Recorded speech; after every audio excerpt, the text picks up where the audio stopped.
성경은 모든 사람이 죄인이라고 말합니다. 그 죄라는 것이 무엇인가? 우리가 성경이 말하는 죄는 무엇인가? 죄는 단순히 도덕적이고 사회적인 법을 어기는 것을 말하지 않아요. 도덕적이고 사회적인 법은 세상이 나라가 정한 법입니다. 그때그때 시대에 따라서 미국에서는 범법이지만 한국에서는 죄가 아닌 경우도 있습니다. 몇 년 전만 해도 미국에서 마리아나를 피는 것은 불법이었습니다. 만약에 마리아나를 재배하고 피다가 걸리면 벌금을 내거나 감옥에 갑니다. 그런데 지금은 어떻습니까? 뉴욕이나 뉴저지는 의료용으로 마리아나를 피는 것이 합법입니다. 어떤 주에서는 그냥 레크레이션으로 마리아나를 펴도 괜찮습니다. 그럼 어느 때는 죄고, 몇 년 전에는 죄고, 몇 년 전에는 지금은 죄가 아니다. 그렇다면 도덕적이고 사회적인 법이 절대적인 법입니까? 아니에요. 그럼 죄는 어떨 땐 죄가 되고 어떨 땐 죄가 안 됩니까? 그런 건 없어요. 그렇기 때문에 도덕적이고 사회적인 법을 어기는 것, 아니면 그걸 지키는 것, 죄가 되고 죄가 안 되고, 성경은 그렇게 말하지 않아요. 훨씬 더 본질적인 부분을 얘기합니다. 성경이 말하는 죄는 뭐냐면 하나님을 믿지 않고 불순종한 것으로부터 죄가 시작됩니다. 그것이 죄예요. 죄는 하나님과의 관계가 없는 것을 말합니다. 하나님과 관계가 끊어진 것, 그것이 죄인 거예요. 죄는 창조주 하나님을 알지 못하는 것, 그것이 죄예요. 하나님을 알지 못함으로 인하여서 발생되는 것들을 우리가 이것을 죄라고 이야기하는데, 본질적인 죄는 하나님을 알지 못하기 때문에 그것으로부터 시작되는 것입니다. 그래서 아담 한 사람으로 말미암아 모든 사람이 죄를 범하였다. 그래서 하나님의 영광에 이르지 못했다. 성경은 그렇게 이야기합니다. 그러니까 모든 사람이 죄를 범하였다는 건 뭡니까? 아담 한 사람이 불신함으로 말미암아 모든 사람이 하나님과 끊어졌다는 거예요. 하나님을 불신하는 것으로부터 시작된다는 거예요.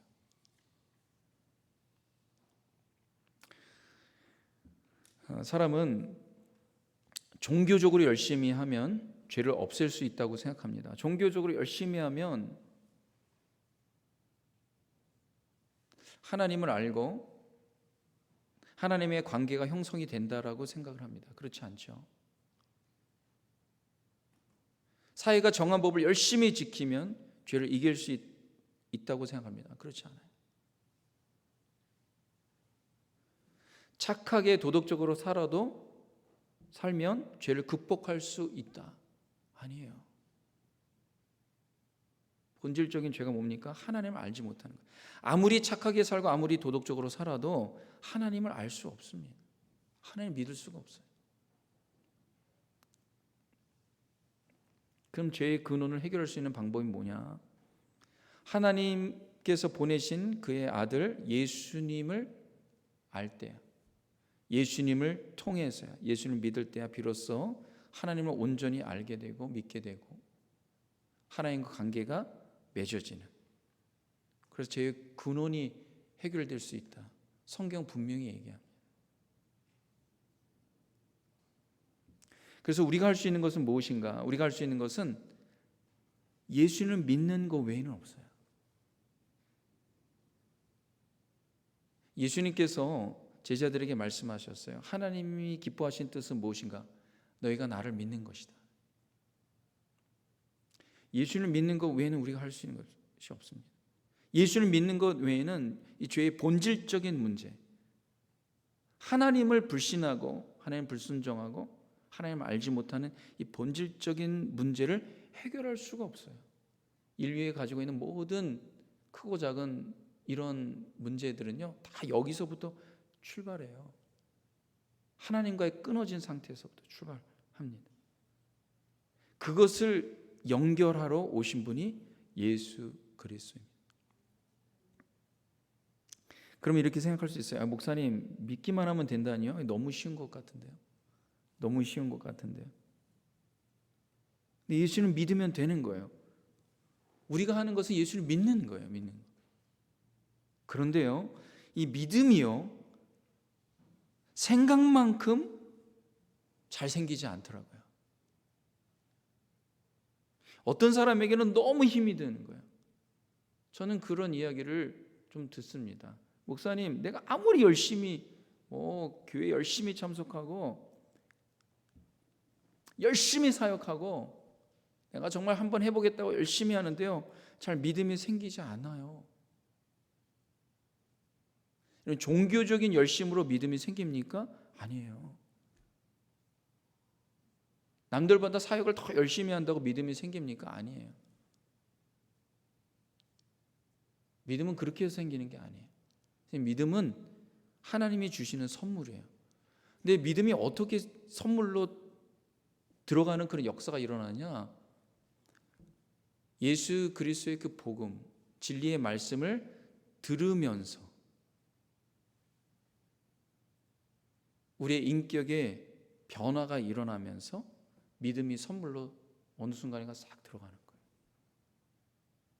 그래서 믿음은 들음에서 나며 들음은 그리스도의 말씀으로 말미암느니라 이렇게 되어 있습니다. 그러니까 사람들이 착각하는 게 뭐냐면요, 내가 이렇게 열심히 했는데, 목사님 내가 이렇게 열심히 했는데 왜 나에게 믿음을 주지 않습니까? 성경 어디에도요 열심히 한다고 믿음 준다는 말씀 없어요. 믿음은 들음에서 나며 들음은 그리스도의 말씀으로 말미암느니라 분명히 얘기하고 있어요. 그러니까 우리가 착각하는 것들이 있어요. 저는 이 믿음이 생기는 것 자체가 최고의 기적이다 싶은 생각이 들어요. 점점 더 그런 생각이 듭니다. 주님, 난 예수님 믿게 되어서 감사한데요, 그것 말고 주님 나에게 더 다른 축복, 더 다른 기적을 나에게 주면 좋을 것 같아요. 잘 몰라서 하는 얘기예요. 아무리 다른 거 받아도 예수님 믿음이 없으면 아무 소용없어요. 믿음이 최고의 축복이에요. 여러분, 여러분에게 있는 믿음, 그 믿음만큼 하나님께 주신 최고의 선물이 없다는 사실을 여러분 아시길 바랍니다. 최고의 축복이 최고의 축복. 그래서 그걸 선물이라고 말합니다. 예수 그리스도로 말미암아 하나님을 알게 된 믿음은 다른 무엇과도 비교할 수 없는 축복이에요. 성경은 이것이 얼마나 큰 축복인지를 곳곳에서 이야기하고 있는데, 로마서 5장 21절, 우리 바로 6장 1절 우리 본문 바로 전절이죠. 보면 이렇게 되어 있습니다. 이는 죄가 사망 안에서 왕노릇한 것 같이 은혜도 또한 의로 말미암아 왕노릇하여 우리 주 예수 그리스도로 말미암아 영생에 이르게 하려 함이라 이렇게 됐어요. 우리가 예수님을 알지 못할 때는 죄가 사망 안에서 왕노릇했다. 죄가 왕노릇하고 사망이 왕노릇한 거예요. 그러니까 이 땅에서 아무리 살아도요, 예수님 모르는 사람의 결말은 뭐냐? 그냥 죽음이에요, 죽음. 내가 이렇게 아무리 열심히 살아보고 세상 성공해봐야 죽는 것이 전부인데 나중에 뭐 이렇게 살아가냐, 이런 생각을 갖고 있어요. 근데 예수님 믿으면 달라져요. 죄가 사망에서 왕노릇하는 게 아니라 예수님을 믿으면 은혜가 의로 말미암아 왕노릇한다. 생명이 왕노릇한다. 은혜가 왕노릇하고 의가 왕노릇하고 생명이 왕노릇한다. 그리고 우리의 결말은 뭡니까? 우리 주 예수 그리스도로 말미암아 영생에 이르는, 영원한 생명에 이르는 축복을 주신다. 여러분, 예수님 믿으면요, 우리의 인생의 목적, 비전이 바뀌어져요. 이 세상에서 아무리 살아가 봐도 결국에는 어떻게 해요? 망하는 것, 예수님 믿기 전에 망하는 것, 죽는 것, 사망이 우리의 마지막 데스티네이션입니다. 그러니까 내가 죽기 전에 이 세상에서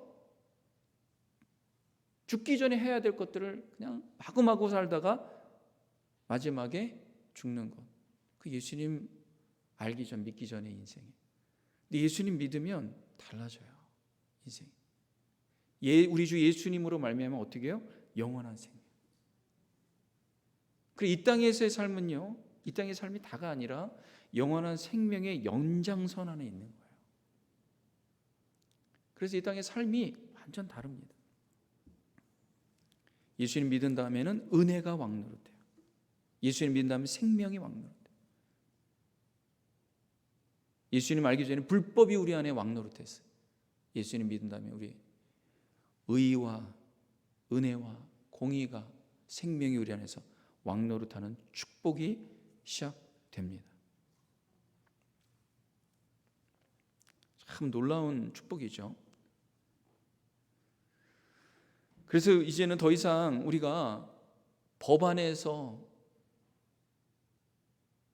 그 법이 정해주는, 우리가 그걸 지키지 못하니까 이제 법이 정해주는 대로 우리가 법의 종이 되어 살아가는 존재로 살아갔다면, 이제 예수님 믿게 되면 은혜로 살아가는 거예요. 더 이상 법이 우리를, 죄가 우리를, 사망이 우리를 어떻게 할 수 없는 거예요. 자, 그렇다면 은혜로 살아간다는 것은 어떤 의미일까? 이거예요. 그래, 은혜로 살아가는데 이젠 더 이상 법이 나를 저촉하지 못한다면 그 법을 무시해서 살아가도 되는가, 이런 거예요. 도대체 어떤 의미인가? 바른 그리스도인으로 살아가는, 은혜로 살아가는 것. 근데 여러분에게 한 가지 말씀드리고 싶은 것은요, 목사님 빨리 이것을 해답을 갖다가 원이나 지로나 이거 얘기해 주세요. Yes or No로만 얘기해 주세요. 이런 거죠. 예를 들어서 뭐 이런 거예요. 은혜로 살아가는데 뭐 이런 거죠. 술 먹고 담배 피고 뭐 그렇게 한다고 우리 예수님 믿는데 지옥 가겠습니까? 이런 질문을 받는데요. 이건 뭐냐면요, 신앙의 인스턴트식의 해답을 달라는 거예요. 우리가 예수님 믿으면서 어디 오리에 빠지냐면요, 빠른 해답을 얻으려고 하는 거예요. 성경 안에서 인스턴트로 빠른 해답. 근데 여러분, 인스턴트의 답은요, 그 결과가 대부분 좋지 않습니다. 빠른 해답은 주지 않아요. 성경 우리에게 빠른 해답을 주잖아요. 왜냐하면 우리의 신앙은 예수님을 믿고, 우리 신앙이요, 긴 인생의 여정 전체가 우리 믿음의 삶이기 때문에 그래요. 그 사람이, 어떤 사람이 예수를 믿고 지금 있는 그 삶을 통하여서 그 사람 전체를 파악할 수 있는 게 아니에요. 전 인생에 걸쳐 있어요. 그래서 여러분, 말씀을 통해서 빠른 해답을 얻으려고 하지 마세요. 물론 어떤 것들은 단순하게 우리에게 증거되어지는 것들이 있어요. 어떤 면에서 복음은 굉장히 단순하게 우리에게 증거되는 것이 있어요. 그런데 복음 안에 들어가 있는 것은요, 굉장히 그 깊이와 넓이가 큽니다. 처음에는 단순하게 접근이 돼요. 그러나 우리 인생 살아가면서 복음에 담고 있는 그 엄청난 깊이를 우리가 깨달아가면서 우리 신앙에서 주님과 함께 동행하는 것이 어떤 것인지를 조금씩 이제 깨달아가는 거죠. 사도 바울도 오늘 복음의 로마서에서요, 우리에게 단순하게 접근하지 않아요. 빠른 해답을 주지 않고 있습니다. 참 안타까운 것은 우리 팬데믹 동안에 한국 교회, 이민교회, 각 교회들이 힘들어지는데 이단과 사이비는 더 늘어가고 있다는 거예요. 우리 목사님들 함께 만나서 이야기하는데 참 어려워요. 힘들어요. 아니, 참된 진리를 전하고 참된 복음을 전하고 정말 애쓰고 힘쓰면서 어떻게 하면 정말 세상과 타협하지 않고 그리스도의 그 복음을 잘 드러내려고 하는 교회들은 어려워지고, 누가 보더라도 사입이고 누가 보더라도 이단인데 거기에는 막 사람들이 막 넘쳐나고, 그럼 왜 이렇게 이단이 많아집니까? 왜 이렇게 사입이들이 많아지고? 왜 그럴까요? 왜 그럴까요? 여러 가지가 있겠지만 그 중에 하나가 뭐냐면, 이단은 항상 쉽고 빠른 해답을 가르쳐 줍니다.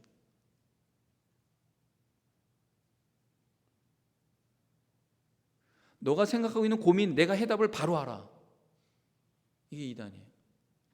또 들어보면 일리가 있어요. 그런 것처럼 보여요. 교회 가니까 우리 목사님은 빠른 해답 안 줘요. 이단에 가니까 너무 빨라. 그냥 넌 이게 문제야. 짝짝짝짝짝. 이 사람이 모든 걸 알고 있는 것 같아.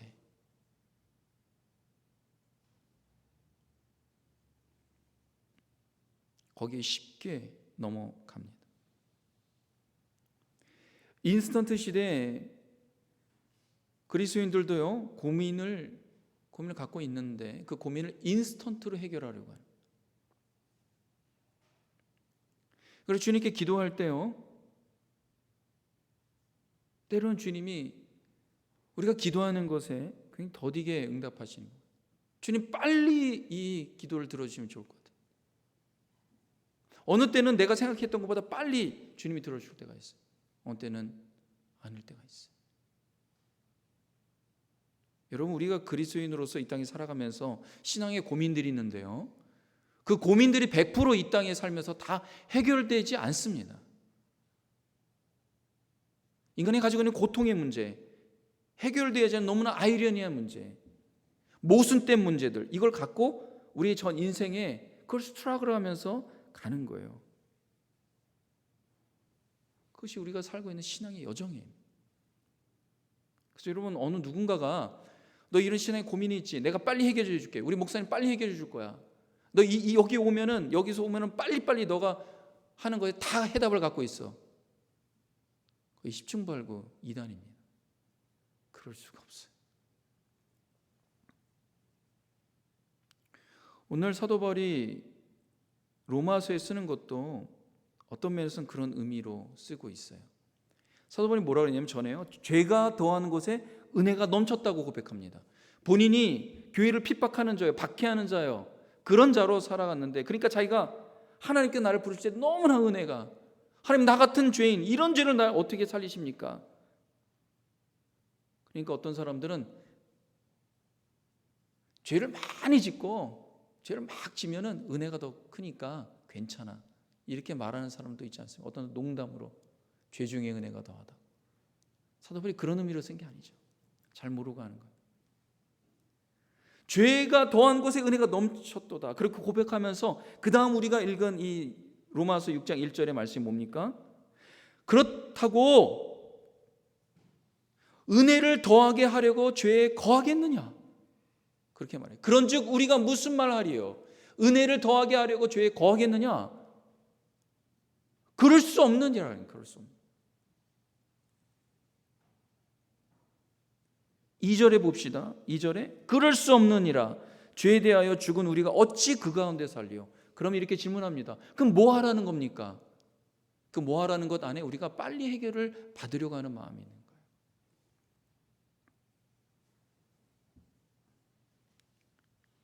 여기서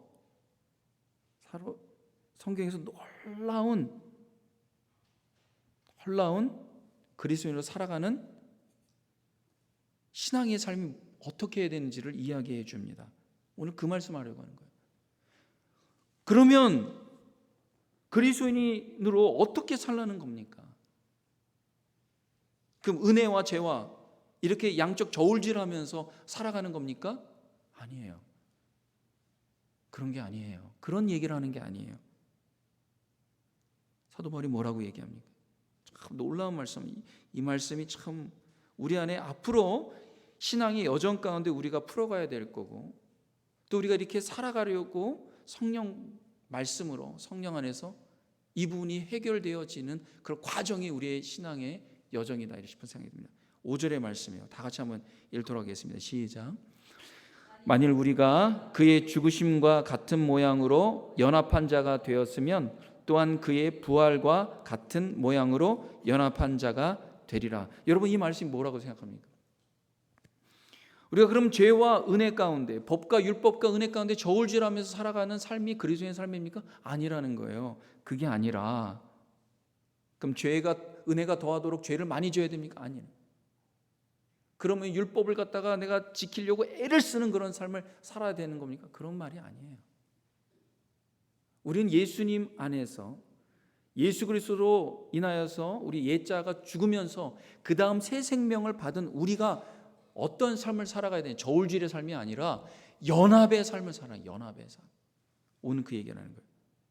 만일 우리가 그의 죽으심과 같은 모양으로 연합한 자가 되었다면 또한 그의 부활과 같은 모양으로 연합한 자가 되리라. 그래서 우리 그리스도의 삶은요, 예수님과 연합하는 삶이 무엇인지 이걸 깨닫고 알아가는 삶을 살아가는 거예요. 그래서 사도 바울이 예수님과 연합을 위해서 세례를 말합니다. 3절과 4절이 세례에 관한 거예요. 세례가 무엇입니까? 제가 읽겠습니다. 무릇 그리스도 예수와 합하여 세례를 받은 우리는, 세례가 뭡니까? 예수님과 합하는 것이 세례인 거예요. 연합한 것이 세례인 거예요. 받은 우리는 그의 죽으심과 합하여 세례를 받은 줄 알지 못하느냐. 4절. 그러므로 우리가 그의 죽으심과 합하여 또 합하여 세례를 받음으로 그와 함께 장사되었나니 이는 아버지의 영광으로 말미암아 그리스도를 죽은 자 가운데서 살리심과 같이 우리로 또한 새 생명 가운데서 행하게 하려 함이라. 우리가 예수 그리스도 안에서 그의 죽으심과 합하여 세례를 받고 장사되었다면, 이 옛사람이 장사되었다면 우리가 어떻게 살아가야 되는가? 그분과 함께 합하여 살리심을 얻고 새 생명을 얻었으니 그와 함께 연합함으로 새 생명 안에서 행하는 삶, 그런 삶이 그리스도의 삶이라는 거예요. 여러분, 이 세례의 핵심 무엇입니까? 죽음이에요. 죽는다는 거예요. 우리가 예수님 믿고 고백하고 신앙 고백하면 세례를 줍니다. 물세례를 주는데 그 물세례는 예수 그리스도의 보혈의 피에 세례의 상징적인 의미가 있어요. 결국 우리가 예수 그리스도의 십자가와 함께 죽는 거예요. 그럼 뭐가 죽느냐? 나 육신은 살아있는데. 우리 육신은 껍데기이죠. 우리의 정체성은 뭡니까? 예수님 믿기 전에는 우리 옛 자아예요. 그것이 예수님과 함께 죽는 거예요. 죽는 역사가 일어나요. 예수님이 십자가에 죽으시려고 하시는 건 뭐냐? 온 인류의 사망의 왕노릇하도록 만들어 놓은 그 옛 자아를 죽이기 위해서 예수님 십자가에 죽으신 거예요. 옛 자아가 죽어야지만 어떻게 해요? 새 생명이, 새 피조물이 예수님 안에서 다시 생겨나는 거예요. 그게 우리가 믿는다라는 의미예요. 그래서 우리가 옛 자아가 예수 그리스도와 함께 그 피에 잠겨서 죽은 것입니다. 죽는 것으로 끝나는 것이에요. 옛 자아는 죽고 다시 새로운 예수님 안에서 새 생명, 새 자아가 생겨나는 거예요. 그럼 그 다음엔 어떻게 살아가느냐?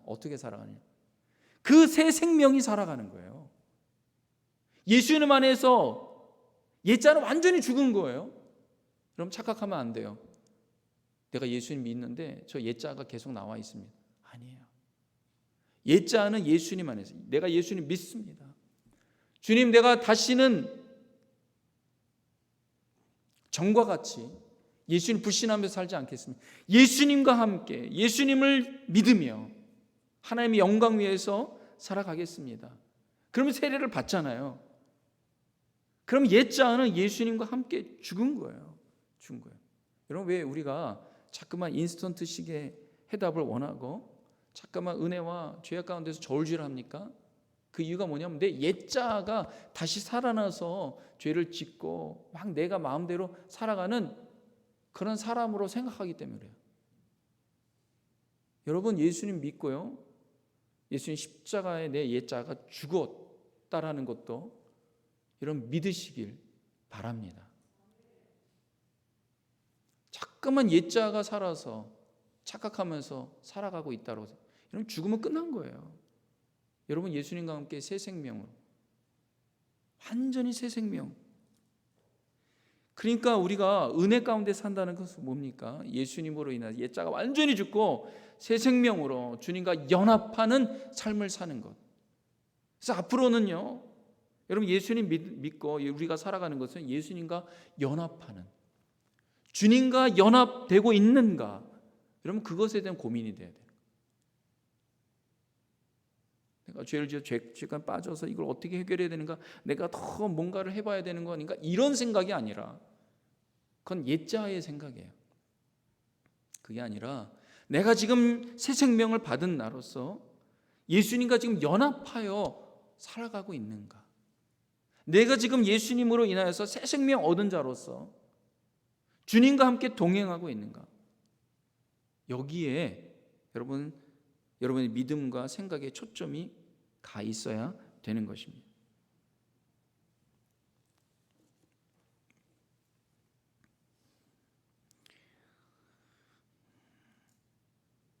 이제 우리는 예수님 믿는다는 것과 세례를 받았다는 것, 여기서 이제 한 차원 예수님과 연합한 그리스도인으로서 새 사람과 새 생명이 되었다는 사실, 여기까지 가야 돼요. 나 예수님 믿는다, 내 세례 받았다, 이걸로 머물러 있으면 안 돼요. 어디까지 가야 됩니까? 예수 그리스도와 연합하여 그리스도인으로 새 사람 새 생명 되어 새 생명으로 지금 행해야 되는가? 거기까지 업그레이드 돼야 되는 거예요.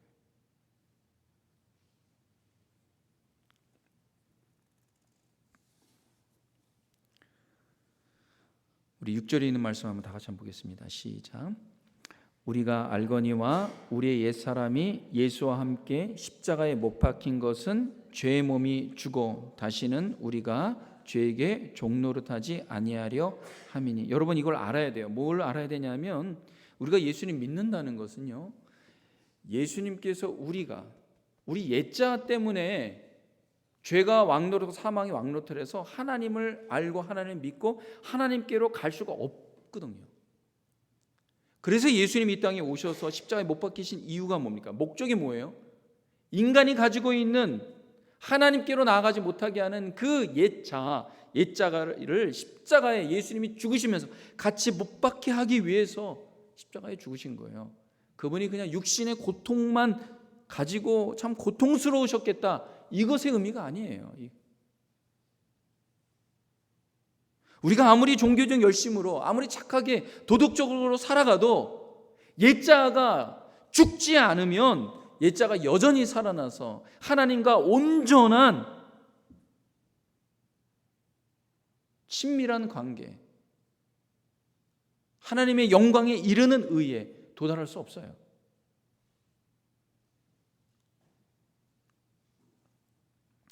우리의 옛사람 옛자, 죄의 왕노릇하고 사망으로 가지고 가게 하는 그것을 끊을 수 있는 유일한 것은 예수님 십자가밖에 없는 거예요. 예수님 십자가가 어떤 의미가 있는지 우리가 알아야 돼요. 그럼 그 다음에 우리가 살아가는 건 뭐예요? 옛사람이 죽었다는 걸 철저하게 인정. 예수님과 연합하는 새 생명의 삶. 주님과 어떻게 하면 연합할까? 그 고민을 해야 되는 거예요. 여러분 이제 죄책감에 사로잡혀서 살아가지 마시고, 그리고 나 은혜의 삶이니까 내 편한 대로 살아가는, 나 어차피 이렇게 살아가도 난 구원받을 건데, 이러한 인스턴트 구원론에 빠지지 마시고 예수님 안에서 주님과 연합함으로 내가 어떻게 하면 새 사람 살까? 새 사람의 삶으로 내가 빚어졌는데 어떻게 하면 그 은혜의 삶, 생명으로 사는 삶, 주님과 연합하는 삶, 그것을 꿈꾸실 수 있길 주님의 이름으로 축원합니다. 이것이 그리스도인의 삶이에요. 그리스도인의 삶.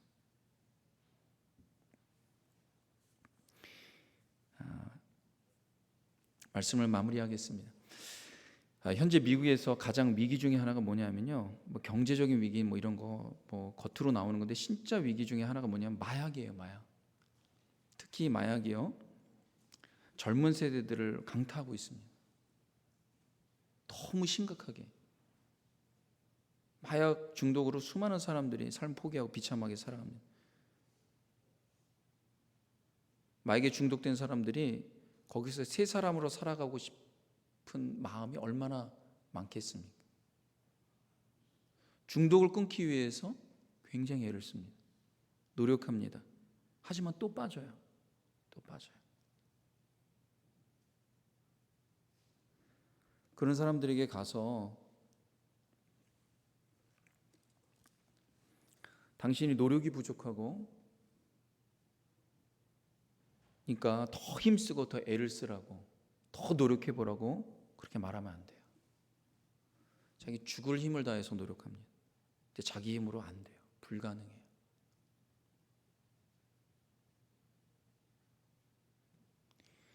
노력이 부족하니까, 의지와 결단이 부족하니까 당신이 중독이 되었다고 이렇게 말하는 것, 더 노력해보고 더 애를 쓰라고 이렇게 말하는 것은 복음이 아닙니다. 두 번 죽이는 거예요.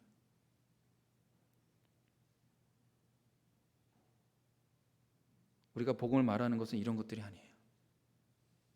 사람들이 노력이 부족해서 빠져듭니까? 아니에요. 못 헤어나옵니까? 아니에요.